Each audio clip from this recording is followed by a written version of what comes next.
DSC preparation కి మిగిలిన తక్కువ సమయాన్ని డిఎస్సి 2024 యాప్ లేదా DSC2024.com తో జాబ్ ని సాధించండి.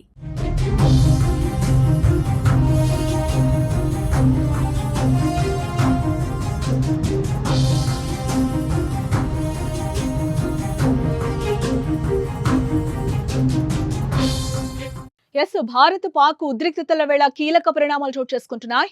కాల్పుల విరమణ ప్రకటన తర్వాత తొలిసారి రెండు దేశాల మిలిటరీ ఆపరేషన్స్ డైరెక్టర్ జనరల్ సమావేశం జరగనుంది. ఆపరేషన్ సింధూర్ ఆ తర్వాత చోటు చేసుకున్న పరిణామాలతో అమెరికా జోక్యం చేసుకుంది. కాల్పుల విరమణ ఒప్పించుకుంది.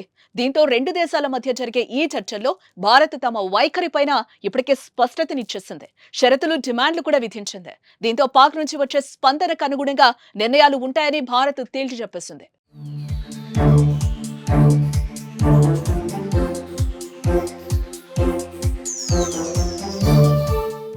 పాక్ ముందు ప్రధానంగా రెండు డిమాండ్లు భారత్ ఉంచింది. అందులో ఒకటి పిఓకే స్వాధీనం, మసూద్ అజర్ను అప్పగించడం. మొదటి నుంచి భారత డిమాండ్లు ఇవే. ఉగ్రవాదాన్ని, ఉగ్రవాదులు లేకుండా చేయడం భారత్ లక్ష్యం. పాకిస్తాన్ పైన, పాకిస్తాన్ ప్రజలపైనే భారత్ యుద్ధం కాదు. ఇదే విషయాన్ని ఎన్నో సందర్భాల్లో భారత్ స్పష్టం చేసింది కూడా. అందులో భాగంగా ఉగ్రమూకలను అంతమొందించాలంటే ఉగ్రవాదాన్ని పునాదులు వేస్తున్న వారిని ముందుగా టార్గెట్ చేయాలని. అందులో మొదటిది పిఓకే. కశ్మీర్లోని పాక్ ఆక్రమిత ప్రాంతం నుంచి ఉగ్రవాదులు దాడులు చేస్తూ వస్తున్నారు. దీంతో పిఓకే ప్రాంతాన్ని స్వాధీనం చేసుకుంటే ఉగ్రవాదులు భారత్లోకి చొరవబడే వెసులుబాటు ఉండదు. సో ముందు ఆ ప్రాంతాన్ని స్వాధీనం చేసుకోవడమే భారత్ ముందున్న లక్ష్యం. ఇప్పుడు యుద్ధం మొదలుపెట్టింది కూడా అదే లక్ష్యంతోనే.